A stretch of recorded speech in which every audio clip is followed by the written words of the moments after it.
Химия пәнінің кезекті сабағымыз. Бұл сабақта біз жалпы бензолдың қасиетіне сәйкес келетін фенол жайлы сөз қозғайтын боламыз. Ал ендеше Менделеевті алып алайық, бастайық.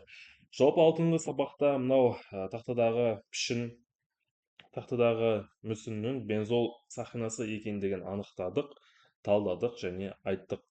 Яғни бензол сақинасында қос байланыс болады, одан кейін сигма, қос сигма болады. Яғни үш екі байланыс және үш сигма байланыс болады екен. Фенолда осы алғашқы өкіліне OH деген жалғау жалғанады. Қалған жалғанбаған затқа сутек элементін алып қойып шығады екенбіз. Сонда пайда болған затты фенол деп атаймыз. Яғни жинақтағанда С6H5OH деп тізбектеледі екен. Және бұл заттың аты фенол. Оның физикалық қасиетіне өзіне тән иісі болатын түссіз қатты зат. Тотыққанда қызыл түске боялады, жылдам балқиды, салқын суда ол сіңбейді және антисептик қасиеті белгілі. Яғни жылдам немесе көп келіп жатқан фенолдың өзіне тән немесе басқа заттардың өзгешелігі дейтін болса, антисептик, яғни зиянды заттарды жоятын қабілетке ие деп айтуға жетеді екенмін. Анықтама: фенол дегеніміз OH тобымен байланысқан бензолдың сақинасы деп аталады. Жалпы бұл тақтада біз фенол деген не, оның физикалық қасиетіне және оның анықтамасына тоқталып кеттік. Мен ойымша түсінікті болды деген ойдамын. Ендеше жазып жаттап алайық. Фенол. Мына тақтадағы бейне бұл фенолдың ең көп кездесетін бейнесі. Яғни кәдімгі бөлінген, сақталған мұз секілді күйде кездеседі екен. Мен енді сіздердің көз алдыңызға бұны әкеліп көрсетіп, ертең есеп талдағанда немесе тест жұмысына келген кезде фенол дегенде көзге елестету үшін осы бейнені қойып қойдым. Физикалық қасиеті айтылды, қолданылуы. Медицинада бояу, динамит және антисептик алуда қолданады екен. Үш күйге бөлінеді фенол. Ол қандай? Алдымен алғашқы өкілі ол бірінші және екінші көміртек тізбегіне OH жалғанады екен. Бірінші және екіншіге. Қалған жалғанбаған жаққа мен алып мені жалғап шығады екеніміз, сутек атомын жалғап шығады екенмін. Енді бұл заттың аты, мінекей, алдымен жалғанған элементті жазады, бірінші және екінші. Ди деген екі деген сөз, гидроксобензол, немесе екінші ғылыми атауы мінекей ішіне жазып енгізіп қойдым. Екінші өкілі. Енді бұл жақта OH алғашқы элементке жалғанады, және екінші OH мынау үшінші элементке жалғанады екен. Жалғанбаған жаққа мен алып сутек атомын жазып шығуым тиісмін. Қойып шықтық. Ендігі мәселе, бұл заттың атауы дәл жаңағыда айтылады, тек қана ол екінші элементтің қойылған нөмірі өзгереді. Яғни 1-3 дигидроксобензол деп аталады. Екінші ғылыми атауы мінекей жақшаның ішіне енгізіп қойдық. Үшінші, демек OH бастапқы элементке жалғанады және ең соңғы төртінші элементке OH жалғанады екен. Қалған жалғанбаған жағына мен алып сутегіні қойып шығамын. Және атауы бұда бірінші және төртінші дигидроксобензол деп аталады. Демек, бензолға OH тобы байланысып фенол түзеді, ал фенолда OH тобы қай элементке жалғанғанына байланысты ол үшке бөлінеді екен. Бұл айтқанда оны изомер немесе гомолог деп айтуға да болады. Жазып, мына тақтадағыны жазып алайық. Мен жинақтап жазып қояйын. С6 негізгі элементтің саны, H4 болады және OH 2 еселенген. Мынау тақтадағы үшеуіне жинақтағанда осылай жазылады. Енді алынуы, ең алғашқы алыну жолы бензолдан фенолды алу. Яғни бензолды ең алдымен галоген дейді. Сөйтіп өнімде бензолдың галоген туындысымен тұтқышқылын алады. Бензолдың галоген туындысына негізі қосудың көмегімен фенолмен тұздалады екен. Бұл алғашқы алыну жолы. Және бұл көп жағдайда тиімсіз болып келеді. Не үшін? Себебі бұл адамзатқа қымбатқа түседі. Енді екінші жол қандай? бұл жақта екінші жолы кумолдық әдіс деп аталады. Яғни бензолға біз қосуымыз қажет мына CH6 деген зат, бұл алкен. Қандай алкен? Бұл пропен. 6-ға 3-ті қосам 9, 6-ға 6-ны қосам 12. Мына шыққан заттың аты кумол. Бензолдың өкілі. Енді бұл кумол тотығады, яғни оттекті қосып, өнімде фенолды нешіне мен теңдеп қойғам, және плюс, мына плюс болады, ацетонды түзеді екен. Демек өнімде фенол және ацетон түзеді. Яғни бензолды алудың негізгі екі әдісі осындай. Ішіндегі тиімдісі ол әлбетте кумолдық әдіс болып табылады, себебі оның тиімділігі суда бағасы жағынан алғашқы алынуынан төмен болады екен.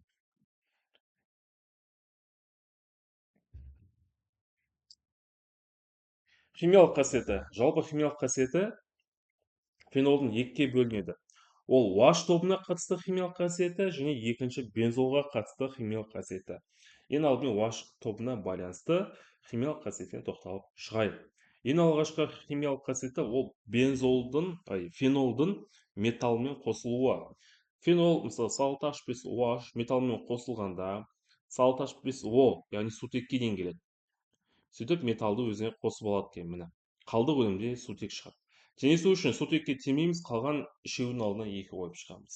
Шыққан заттың атын атайтын болсам, оң жақтан бастап оқылатын, оң жақтағы элементтің атын жазамын.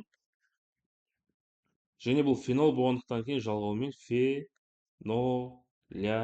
деп аталып кетеді. Натрий фенолята. Түсінікті ғой?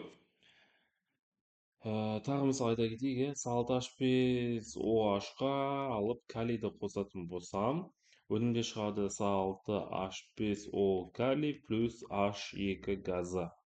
Теңесу үшін сутекке тимеймін, қалған үшеуінің алдына 2 жалғауын қойып шығамын. Шыққан заттың аты калий этилаты. Фенилаты. Фенолята. Этилаты деп ғой. Түсінікті болды деген ойдамын. Екінші химиялық қасиеті фенолдың немен қосылуы дейді. Үстіңгі жағына жазып қойыппын. Фенолдың негізбен қосылуы. Фенолдың негізбен қосылуы дейді. Бұл жақта да дәл жаңағыдай ғой, дәл жаңағыдай.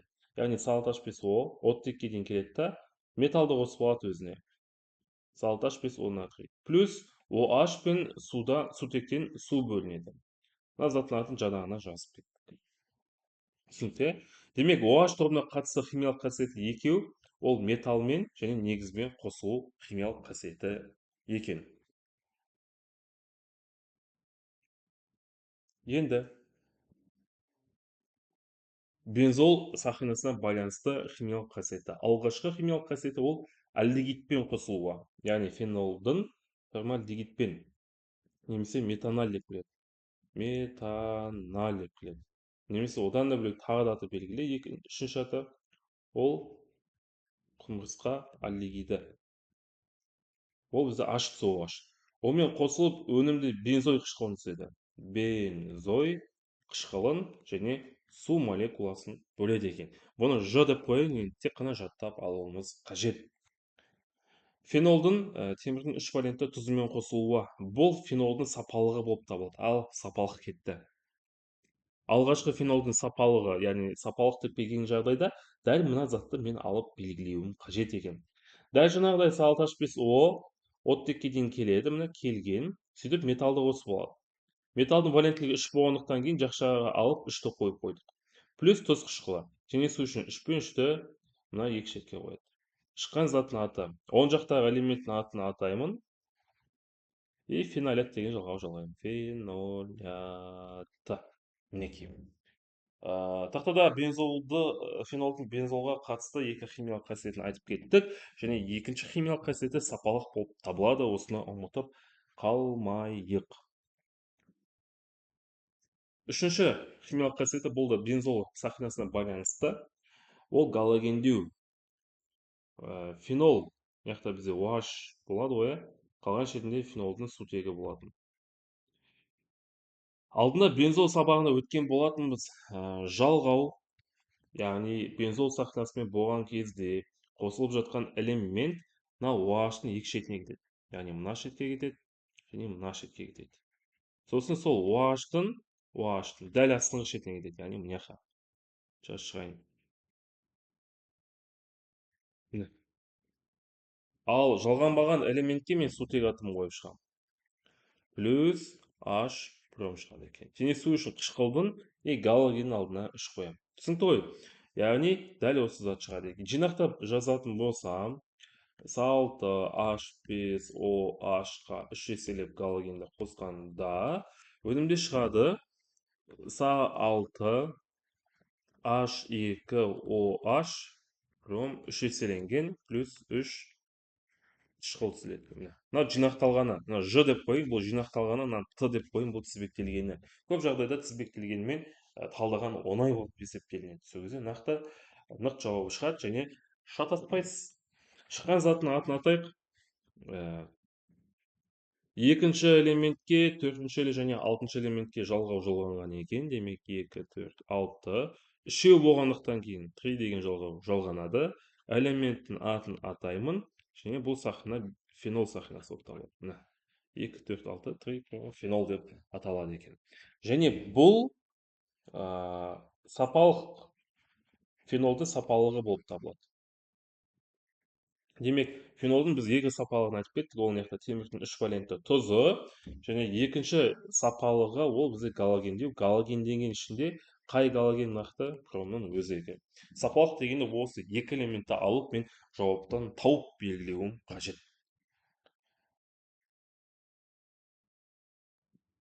Келесі. Химиялық қасиеті фенолдың азот қышқылымен қосылуы, айта кететін жайт, бұл да оның бензол сақинасы бойынша іске асатын химиялық қасиетіне жатады. Фенол қайтадан OH болады, сутек, сутек, сутек, сутек, сутек. Азот қышқылында айттық біз NO2 тобы болады. Демек, қалай болады? Дәл жаңағыдай ғой. NO2 тобы OH-тың екі шетіне келеді, және OH-тың дәл астына келеді. Яғни NO2 және NO2 плюс H2O. Теңесу үшін судың қышқылдың алдына 3 қоямыз. Ендігі мәселе. Жалғанбаған элементтерге сутек қойып шығайық. Мынақты қойылды ма? Қойылған екен. Енді осы теңдеуді мен жинақта жазып шығайын. С6 H5OH-қа 3 еселеп азот қышқылын қосқанда өнімде С6 H2OH NO2 3 еселенген шығады. Плюс 3 H2O шығады екен. Жалпы шыққан заттың атын атайық.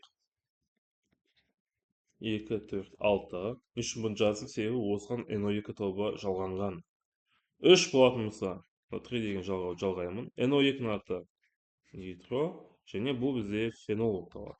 Фенол. Бұл оның аталуы. Жақшаның ішінде екінші аталу жолы пик қышқылы деп аталады. Түсінікті, бұл ол заттың екінші аталу жолы. Бұл тақтада біз фенолдың азот қышқылымен қосылуы жайлы сөз қозғадық, жалпы түсінікті деген ойдамын. Мінекей, осымен сабақ аяқталды. Сабақ ұнады деген және түсінікті болды деген ойдамын. Ал ендеше келесі сабақта жолыққанша қош сау болыңыз.